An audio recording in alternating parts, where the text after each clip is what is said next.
Tropas rusas bombardearon una ciudad del norte de Ucrania. El ataque se produce tras una reunión de Vladimir Putin con generales del ejército ruso y mientras Volodymyr Zelensky se encuentra de visita en Suecia. Con esta noticia comenzamos el informativo en Deutsche Welle. Yo soy Carol Guerrero, los saludo desde Berlín. Arrancamos con titulares. Naciones Unidas califica de odioso el ataque ruso en la ciudad ucraniana de Chernígov, en el norte del país, y en el que 7 personas perdieron la vida, entre ellas una niña de 6 años. En vísperas de las elecciones generales anticipadas del domingo en Ecuador, el Consejo Nacional Electoral avanza en la distribución de los paquetes electorales mientras la violencia no se detiene. Evacuaciones masivas por los incendios forestales que amenazan varias ciudades de Canadá. Toda la población de Yellowknife en los territorios del noroeste tienen orden de abandonar sus viviendas y en Columbia Británica se decretó el estado de emergencia.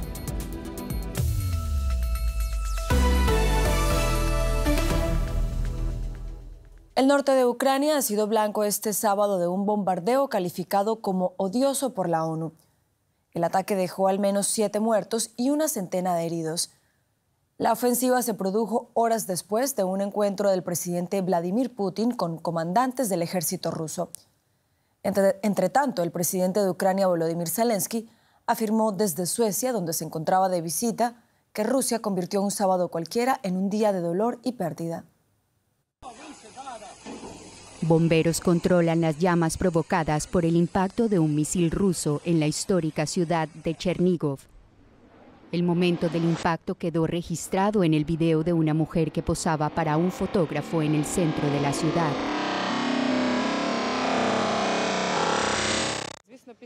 Fue horrible. Había gente tirada en el piso, no sé si viva o muerta. También había una mujer debajo de un auto. La gente del lugar donde trabajo estaba asustada. Es horrible.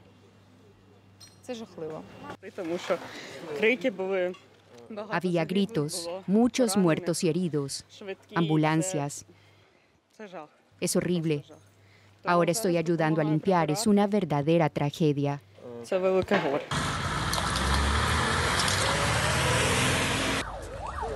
El misil impactó en el centro de la ciudad de Chernígov. Entre los edificios dañados se cuentan un teatro y una universidad. Muchas personas salían de la iglesia tras un oficio religioso. Sus vidas se han visto ahora truncadas por el horror de la guerra. Todas las víctimas están recibiendo atención médica. Las autoridades están trabajando y se ha dispuesto un centro de respuesta de emergencia. Se restaurarán todos los edificios afectados y se prestará toda la asistencia necesaria a los afectados. Los medios de comunicación ucranianos informan de que en el teatro se estaba celebrando un evento sobre tecnologías militares. Los servicios de seguridad están investigando si ese era el objetivo del ataque. Y vamos ahora a Ecuador, porque allí este domingo se llevarán a cabo elecciones presidenciales y legislativas extraordinarias y anticipadas en un ambiente marcado por la violencia. Tras el asesinato de Fernando Villavicencio hace ya 10 días, hoy un alcalde denunció un atentado en su contra, mientras que un candidato a la presidencia denunció una balacera cerca al lugar donde desayunaba. En medio de este panorama de inseguridad, más de 13 millones de personas están llamadas a elegir al sucesor o sucesora de Guillermo Lasso. Se imprime, se firma y se envía. Estas son las papeletas que usarán los ecuatorianos para la votación este domingo. En ellas están los 8 nombres de los candidatos a la presidencia con sus respectivos vicepresidentes.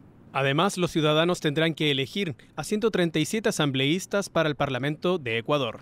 A ordenar todo el recinto, la señalética y todo, para que mañana los recintos estén listos.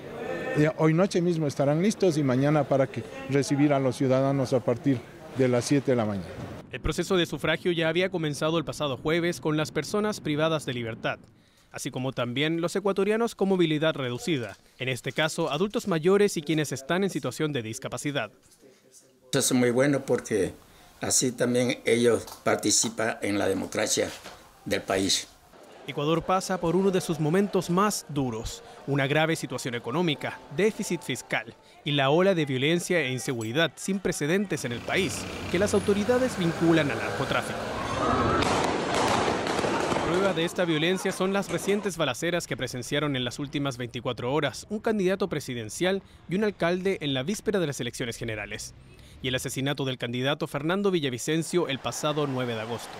Si ayudan al país un poco en lo que es la seguridad, creo que ya estamos satisfechos la mayoría de ecuatorianos. La mayoría de personas, incluyéndome, todavía no tenemos un candidato definido.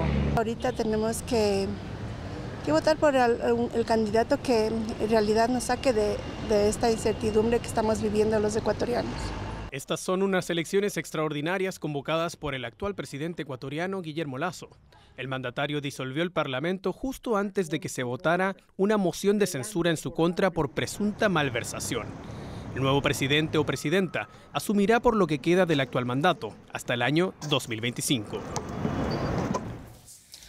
Ampliamos informaciones sobre esta tensa jornada previa a las elecciones en Ecuador con el periodista Ramiro Carrillo, a quien saludamos a esta hora en Quito.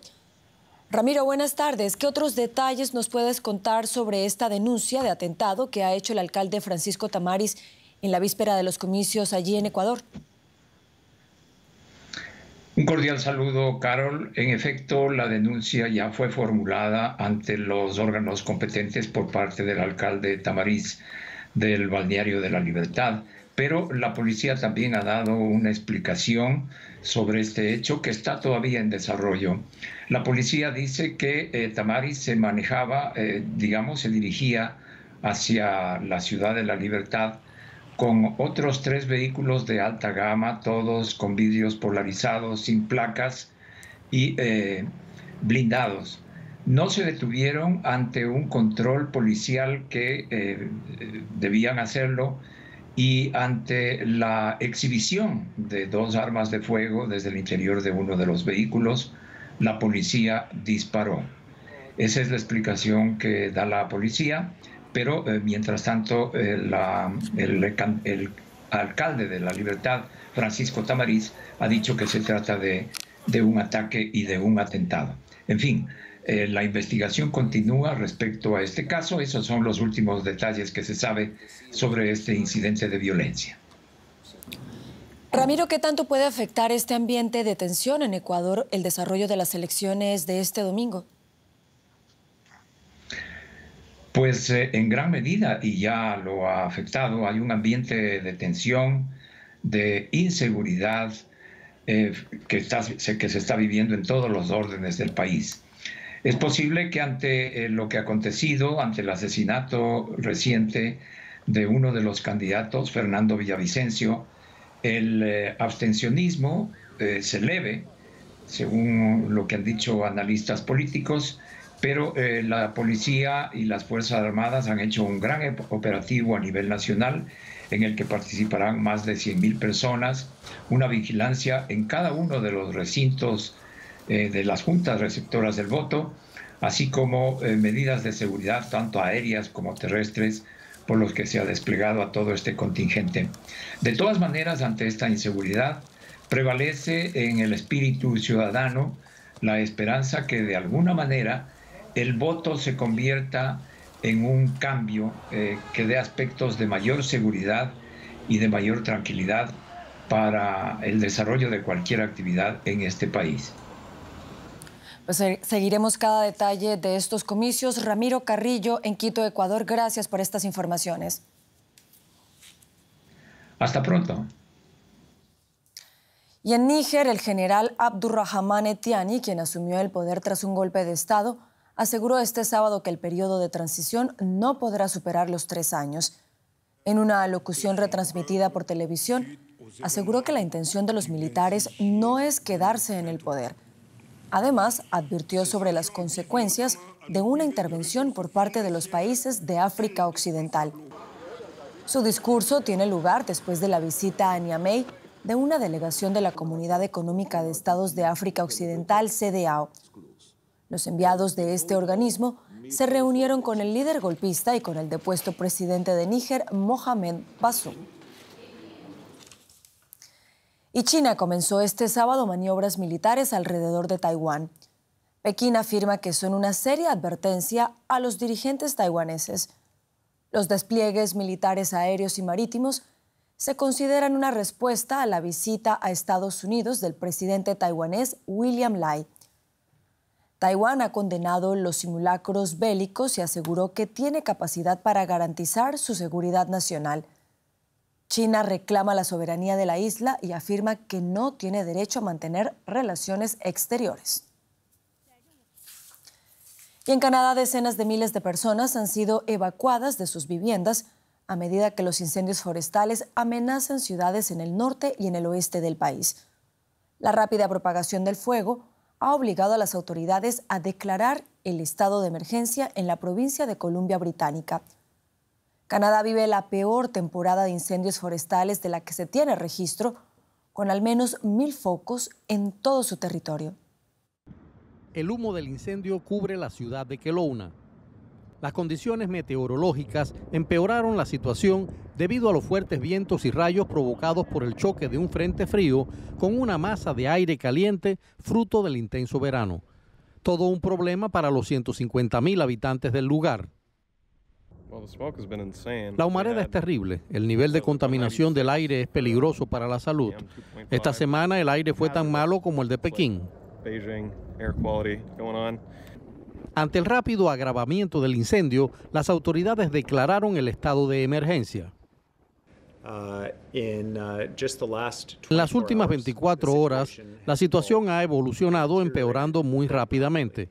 Solamente en la última hora pasamos de ordenar evacuar unos 4.500 hogares a unos 15.000. Son familias de toda la provincia que deben ser evacuadas. La gente que huyó del incendio de Yellowknife en los territorios del noroeste de Canadá encontró refugio en Calgary. La población entera de la ciudad tuvo que ser evacuada. El primer ministro de Canadá prometió ayuda y agradeció a la población por enfrentar activamente esta crisis. Quienes tuvieron que ser evacuados y viajar muchísimos kilómetros para ponerse a salvo, lo hicieron cuidadosa y ordenadamente. Ayudarnos y cuidarnos los unos a los otros es lo mejor que tenemos en Canadá, particularmente la gente del norte, donde el sentido de comunidad y la ayuda mutua son realmente extraordinarios. Al menos hay buenas noticias para los habitantes de Yellowknife. Hasta el momento, los bomberos han logrado contener las llamas que amenazan la ciudad.